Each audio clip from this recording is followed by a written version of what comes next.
pour commencer, pour vrai, alors quelles ont été vos motivations pour devenir urgentiste? Qu'est-ce qui vous a donné envie de devenir... Alors moi, ce qui m'a donné envie, c'est le travail en équipe. C'est la première chose. J'ai pas envie de faire de la médecine générale, j'avais pas envie de la solitude du médecin généraliste. Parce qu'à l'époque, nous, on était seuls. Ça n'existait pas, les maisons médicales, tout ça. Il y en a encore pas mal de En seuls. maison de santé. Donc c'était ça, d'abord le travail d'équipe.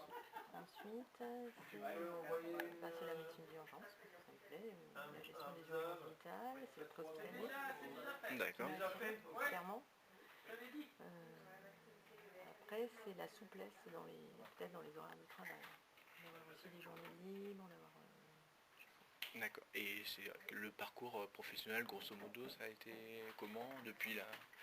Toujours à Colmar ou... Non, pas du tout. Alors moi, j'ai fait à peu près 10 ans à Colmar. D'accord. Ensuite, j'ai passé le concours de médecin capitaine à Paris, pompier professionnel. J'ai été médecin pompier professionnel 2 ans à Colmar. D'accord. À la Van-Guillaume, Bois. Oui, ouais. Et après, j'ai pris un poste à Lyon. Et j'ai été 6 ans médecin pompier pro à Lyon. Avec des gardes sur Dragon 69, de la médecine du travail et l'aptitude des sapeurs-pompiers. Et j'étais chargée de tout ce qui était plan NRBC, plan rouge, orthopédie, la refonte des plans D'accord. Ah oui, pour les spécial. Îles du Rhône, l'événementiel, la gestion d'équipe dans l'événementiel et la fête des lumières, tout ça. D'accord. Je suis revenue il y a 3 ans. Parce que mon mari a été muté, et donc comme il n'y a pas de poste et des postes départementaux, il n'y avait pas à ce moment-là de poste d'Europe. Et donc j'ai demandé un détachement. Je me suis détachée pour 5 ans d'urgence. D'accord. Et après les 5 ans, ça risque de revenir. On sait pas. Peut-être. On verra. J'ai encore pas décidé. Ok. Mais voilà. Alors pour rentrer dans le sujet maintenant, depuis une dizaine d'années, quelles sont selon vous les évolutions majeures des urgences? Eh bien ça évolue pas dans le bon sens en fait. Les évolutions majeures, c'est qu'on en a fait une spécialité. Ouais. Qui est de moins en moins en fait une spécialité. On était beaucoup plus une spécialité quand elle n'était pas une spécialité en fait. Je sais pas si je me fais comprendre. C'est-à-dire qu'on faisait beaucoup plus d'urgence vitale, on faisait beaucoup plus de gestes techniques. Et aujourd'hui, c'est devenu une spécialité, mais à contrario, c'est 50, 60%, pas des chiffres en tête, de médecine générale qu'on fait aux urgences. Ce qu'on ne faisait pas à l'époque. Ouais. Donc on est devenu une spécialité alors qu'on fait de moins en moins de gestes spécialisés. S'il faut répondre, il faut me le dire, il n'y a pas de problème. Le seul alternative, c'est les urgences. Mais ça s'est dégradé déjà avant, petit à petit, mais vraiment depuis qu'ils ont mis la spécialité. D'accord. Depuis qu'on a dit à tout le monde d'appeler le 15. Faites le 15. Là, ça s'est dégradé aussi. Je pense que c'est ça qui fait. D'accord. Et la charge de travail, elle a évolué comment, que ce soit physiquement, mentalement Ah bah elle est nettement supérieure. Ouais. On le sent même à Colmar. Même à Colmar. C'est pas forcément le service qui a le plus souffert, mais... Non, mais même à Colmar, puisqu'avant on avait des gardes où vous voyez, on pouvait se reposer à partir de minuit. Maintenant, même la garde de trauma, on en a pour jusqu'à 3-4 heures du matin. Donc il n'y a plus une garde. Des gardes. Vous me rappelez pourquoi? Et avant, on avait des plages où on pouvait se poser. Maintenant, on a plus. C'est du non-stop. Oui. Ouais. Oui, allô? Mais vous voulez téléphoner à qui? Ouais, c'est ça. Donc, vous pouvez bien passer. Bon, écoutez, oui, l'ambulance ça mettra du temps, donc vous nous rappelez, oui, il n'y a pas de problème. Oui, voilà. Bonjour, c'est le médecin. Alors, je voulais te faire un malaise, tu as perdu connaissance. C'est depuis ce matin? Ils veulent tous des brouettes, envoyer des brouettes. D'accord, Ah bah tu oui, as mal au ventre, tu as d'autres choses? Comment on dit brouette en alsacien? Hein? Fièvre? C'est alsacien, toi? Yes, das war im Rechnung erzählt. Tu as des problèmes de santé? Tu as tes règles en ce moment? Premier jour,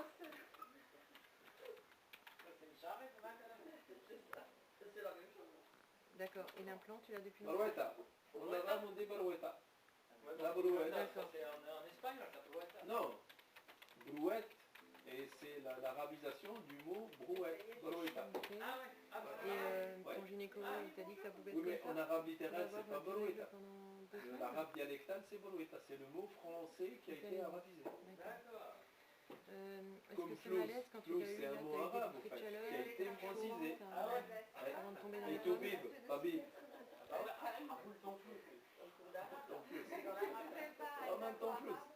encore. D'accord, donc ça ne fait pas vraiment une perte de connaissance profonde. Ok. Est-ce que tes parents peuvent venir te chercher?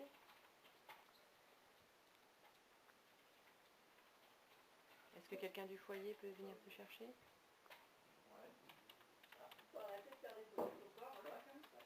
Voilà, ça serait bien qu'ils t'emmènent consulter en gynécologue.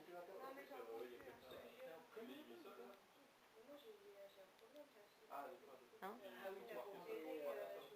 Parce que je pense qu'il faut revoir au niveau de l'implant. Si tu as des règles depuis 15 jours, c'est certainement pour ça que ça fait un malaise. Peut-être faire une petite prise de sang pour voir si tu n'es pas anémique. Peut-être qu'il faudra faire une prise de sang pour voir si tu n'es pas anémique. D'accord? Tu veux que je reparle à la personne qui est à côté de toi? Merci.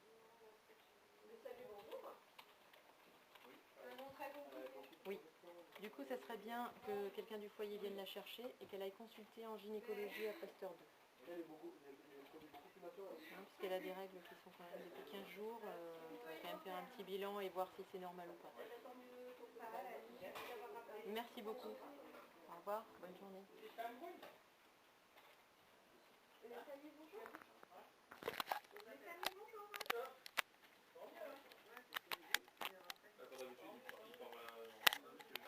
Ok.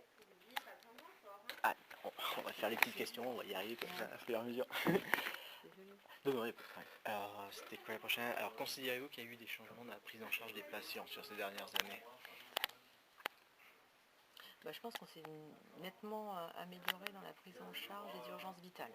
Ouais. Je pense que la filière cardio, ça marche très bien. Je pense que les filières neuro, d'AVC, on a quand même beaucoup gagné de temps et je pense de pronostic pour les patients. Donc ça, c'est le côté filière, oui. D'accord. Et le fait qu'il y ait de plus en plus de patients, ça n'a pas influencé sur la prise en charge des... Sur celle-là, non, ça s'est pas fait au détriment de celle-là. En fait, D'accord. tu vois. Parce que déjà c'est en préhospitalier souvent, et puis celles-là elles sont quand même prises en urgence tout de suite. Le détriment, je pense qu'on le fait sur le soin ambulatoire qui n'est pas urgent et sur la personne âgée. Ah oui. Je pense que c'est la personne âgée qui pallie, parce qu'il y a beaucoup plus de personnes âgées, parce qu'on les fait plus attendre sur des brancards, parce qu'on va plus aller traiter tout de suite d'urgence. Je pense que la personne âgée qui n'est pas en urgence vitale, elle l'a perdue. D'accord. Et au fil des années, pensez-vous que le rôle du médecin urgentiste au sein de l'hôpital a évolué? Le rôle du médecin urgentiste au sein de l'hôpital par rapport aux autres services? Il s'est cloisonné. Pour moi, il s'est cloisonné à partir du moment où il y a eu la spécialité. C'est-à-dire qu'avant, il était tentaculaire au carrefour de chaque spécialité. Et c'est comme s'il avait repris ses billes et il s'est cloisonné en fait. Et du coup, chaque spécialité, eux, ils nous ont un peu laissé faire. Maintenant, vous êtes spécialiste, débrouillez-vous. Et on a commencé à avoir de moins en moins d'avis spécialisés aux urgences ou de spécialistes qui se déplacent aux urgences pour donner leur avis. Et ça, c'est pas bon parce que du coup, ça nous empêche d'évoluer aussi. Et du coup, on n'avance pas. On n'avance pas dans la gestion de nos patients, mais on n'avance pas, nous, personnellement, sur le plan médical. Donc ça nous a coupé, en fait. Ok. Ouais, et comment a évolué le rapport avec les patients au fil des dernières années? S'il a évolué, hein, peut-être qu'il est toujours pareil. Le patient est de plus en plus exigeant, ça c'est vrai. Ça, ouais, je l'entends. Le soignant est de plus en plus fatigué, donc ça n'évolue pas forcément toujours dans le bon sens. Maintenant, pour les urgences vitales, je pense que c'est pas pareil en fait. Et les relations avec l'ensemble du personnel, que ce soit les infirmiers ou les autres collègues urgentistes, comment ça évolue? C'est toujours... Ça dépend. Je pense que ça dépend des endroits. Ah oui, non, je parle juste d'expérience personnellement, personnelle. Là, nous, on a encore du travail d'équipe, mais parce qu'on est encore en nombre suffisant. Je pense que ça peut être précaire partout, ça peut vite se dégrader, en fait, même chez nous. En fait. Ça tient pas à grand-chose. Ouais, en fait. il suffit quelques urgentistes en moins. Voilà, exactement. Et après, ça fait boule de neige, en fait. Et les relations avec les infirmières, ça se passe bien, sauf que quand ils sont en sous-effectif, quand ils sont 2 infirmiers en médecine par exemple, et que tu es 6 prescripteurs, ça va pas en fait. Okay. Et les relations avec les autres services de l'hôpital, Est-ce qu'ils ont évolué dans le bon sens, dans le mauvais sens, avec les autres spécialités? Bah, en fait, c'est très personnel dépendant. Ouais. C'est très chef dépendant. Voilà, D'accord. je veux dire. Mais globalement, il Mais n'y a pas vraiment, globalement, il y a pas de non, de on peut normes, pas quoi, dire c'est que... vraiment...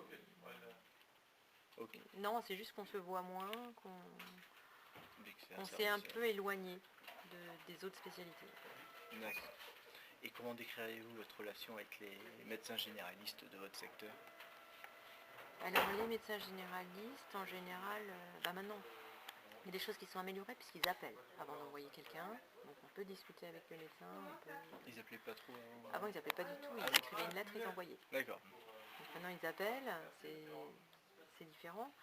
Après, il y a des médecins qui envoient beaucoup aux urgences et des médecins qui n'envoient jamais. Ouais, ça, Donc, c'est sûr. voilà. Mais globalement, C'est variable. c'est un petit peu amélioré par les appels téléphoniques, quoi, grosso modo. Oui, ouais, on peut dire. D'accord. Et selon vous, quel regard portent les médecins généralistes sur le service des urgences de Colmar? Alors je pense qu'il y en a qui veulent rien nous envoyer parce qu'ils veulent surtout pas que leurs patients passent par les urgences. Je pense qu'il y en a qui savent comment on travaille ou parce qu'ils ont des conjoints qui sont aux urgences ou parce qu'ils connaissent notre manière de fonctionner, qui vont vraiment envoyer en dernier recours parce qu'ils savent qu'on a déjà énormément de travail et qu'ils peuvent trouver une autre solution pour leurs patients et c'est mieux pour nous et c'est mieux pour leurs patients. Il y en a qui bossent comme ça. Ouais, c'est variable, vraiment variable. Et globalement, la prise en charge de ce qu'ils envoient, c'est globalement justifié, adapté ou pas? Pas toujours. Et ça évolue dans un sens ou dans un autre Moi je trouve que globalement on nous envoie quand même souvent pour des maintiens à domicile difficiles, en dernier recours, Ouais. hop, un Ouais, samedi, ça, un petit dimanche, vendredi, un petit vendredi soir. Et ça, on se dit mince, on aurait peut-être pu trouver une autre solution que d'attendre le dernier moment pour l'envoyer aux urgences. Et c'est ces personnes-là qui traînent sur des brancards en fait. Ouais, donc ils ont, Voilà. peut-être qu'ils Ils ont sont un pas en peu urgence plus, vitale, mais ouais. voilà, il y a un moment, il y a un maillon qui n'a pas su trouver la solution. Et du coup, pouf, c'est la solution de facilité que d'envoyer aux urgences. Et comment décrivez-vous... Je suis à ma question. Ah oui, comment imaginez-vous l'avenir des urgences à Colmar? Je sais pas. L'avenir des urgences, je pense qu'il faut c'est même pas l'avenir des urgences, c'est l'avenir du système de santé et du secours à personne en France. C'est carrément une refonte du secours à personne. Parce qu'on peut réformer les urgences, mais si on en discutait ce matin, si on ne réforme pas le transport sanitaire, les ambulances, si on ne réforme pas le secours à personne chez les pompiers, si c'est pas une approche globale en fait du secours à personne en France, ça va rien changer en fait. On aura beau réformer une partie, il y aura quand même une autre partie qu'on n'aura pas réformée. Donc dans les grosses modifications qui seraient à faire pour améliorer, ça serait améliorer ça. Ça serait améliorer, comme la ministre de la Santé l'a dit, il faut améliorer le lien entre les EHPAD et les urgences. Il faut qu'il y ait plus de médecins de prise en charge en médecine générale. Il faut améliorer les filières. La filière cardio, neuro, ça marche pas bien, mais il y a peut-être une filière gériatrique, il y a peut-être d'autres filières à développer. Il faut augmenter le nombre de lits en aval parce qu'on a certainement un gros problème de place, en fait, ça c'est sûr. Il faut arrêter de fermer les lits pendant les vacances scolaires et pendant les périodes de tension, et on le sait quelles sont les vacances scolaires et on sait quelles sont les périodes de tension, chaque année c'est les mêmes. Voilà. Enfin, On peut prévoir, c'est sûr. c'est un problème global, et puis il faut augmenter la qualité du secours à personne. Aujourd'hui, on a des ambulanciers qui ont largement perdu en qualité par rapport à il y a 10-15 ans. Ils ont moins de formation. Ils ont moins de formation, on prend n'importe qui, comme je le pense, ambulancier, parce que sur le marché, il n'y en a pas beaucoup qui ont envie de faire ces horaires-là. Dire que travailler de nuit, le week-end, c'est sûr. Moi, je pense que les ambulanciers et le sanitaire, ça ne devrait pas faire partie du ministère de la Santé et pas du ministère des Transports. Et déjà, ça changerait. Et leurs horaires de travail changeraient. Oui, une autre vision, effectivement. Il faudrait que ce soit... C'est pour ça que je dis que c'est une vision globale du secours à personne qui est Et comment a évolué la gestion de la permanence des soins avec les médecins généralistes dans le secteur de Colmar?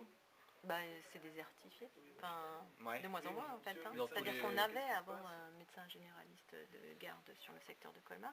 Et depuis qu'il y a la maison médicale, on n'a plus. Mais la maison médicale, elle fait 20-23, 20h, 23h. Ah, fait que Alors 20. qu'avant, on avait un médecin généraliste qui faisait tout, en fait. Ah, fait que 20h, 23h. Oui, ok. Donc ça, on a un créneau là qui n'est pas pourvu. Donc on a perdu. D'accord, donc a priori, il y en a peut-être plus que les urgences récupèrent alors maintenant qu'avant Oui. de patients. Ah oui, oui. Oui, pas de problème, monsieur. D'accord. Et il y a des Mais qu'on modifs- arrive à réorienter le soir. Mais quand même, mais voilà, Vous en êtes journée, venu non. seul. D'accord. Et Vous êtes venu seul, quel monsieur. changement souhaiteriez-vous pour renforcer Voilà, vous les habitez relations où entre urgentistes et médecins généralistes Vous du habitez où secteur? Moi, je pense qu'il faut plus de mobilité. Oui, en fait, Je pense qu'il faut, Voilà, au revoir, il monsieur. faut qu'il y ait des médecins généralistes qui aient des vacations aux urgences. Il faut qu'il y ait des urgentistes qui puissent, s'ils ont envie d'aller faire une semaine en médecine générale, ou faire une semaine en médecine générale. Je pense que si un urgentiste a envie de faire 15 jours chez les pompiers, il peut y aller. Il faut faciliter tout ça, en fait. Et c'est que comme ça que les relations changeront aussi. D'accord. Et que pensez-vous alors du test de médecine générale, les modifications entre que médecin, non, que son stage aux urgences c'est la première année, qui font moins de stages hospitaliers? Alors nous, personnellement, aux urgences, on y perd à avoir que des internes de premier semestre. On le sent Parce qu'on vraiment. le sent énormément. En fait, nous, c'est très dur, novembre-décembre, c'est très dur, mai-juin. Il y a 2 mois où il faut les former, en fait, c'est clair. Donc quand c'est, je dirais peut-être plus sur novembre-décembre, parce que c'est période de tension, c'est période de vacances, c'est période de grippe, de gastro, là c'est dur, parce qu'en termes de responsabilité, nous, on doit être beaucoup plus présent pour... c'est quand même plus dangereux. Ouais. Avant, on avait un mixte, on avait des Oui, c'est internes vrai. de 5e semestre, 6e semestre, 3e, avec des premiers, et c'était bien, parce qu'en plus, entre internes, ils pouvaient aussi se former, en fait, entre internes. Et du coup, là, pour nous, c'est dur. Et le fait que le DES... Mais que ce soit un passage obligatoire, c'est bien. oui, ça, c'est- ça il faut le garder. Ça. Ouais. Et le fait que les médecins urgentistes soient un DES à part maintenant, quel est votre avis? Ben, ce que je te disais, pour moi, c'est une mauvaise chose. Pour moi, ça n'a pas été un plus. Au contraire, ça nous a coupé des autres. Et le fait que, Ça a diminué le nombre de gens qui ont choisi cette spécialité. Parce qu'ils s'enferment dans une spécialité pour l'instant dans laquelle ils n'ont aucun échappatoire pour ouais, l'instant. si ça se passe, Du coup, je vois pas l'avantage d'accord. aujourd'hui. Et dernière question, À envisagez-vous... part de faire sortir des professeurs. Pour moi, aujourd'hui, c'était peut-être Oui, ça leur je sais pas motivation. trop, ouais, mais l'intérêt limité, voilà. si c'était juste ça. Et la dernière question, envisagez-vous une carrière complète en tant qu'urgentiste? Non, Non. sûr que non. Sûr que non, d'accord. Et si... Parce qu'aujourd'hui, je pense qu'on ne peut plus faire une carrière complète à temps plein en tant qu'urgentiste. D'accord, et ça serait quoi le futur? Je pense qu'il faut, comme famille, pas mettre tous les œufs dans le même panier et avoir plusieurs activités. L'avenir, ça sera peut-être un mi-temps aux urgences, un tiers-temps, je sais pas, chez les pompiers, un tiers-temps ailleurs. Diversifier un petit Il faut peu. diversifier parce que sinon on ne tiendra pas. D'accord. Ouais, donc pour les futurs qui ont le DES et qui ne peuvent pas changer, Voilà, ça risque... c'est problématique aujourd'hui. Et aussi, quand vous êtes une femme, vous avez des enfants, Ouais. vous pouvez cumuler ça avec une vie de famille, à temps plein c'est compliqué aujourd'hui. D'accord. Ok, ben merci. Donc, Bon, bah super, il n'y a pas eu trop d'appels. on interroge beaucoup là. De quoi? On interroge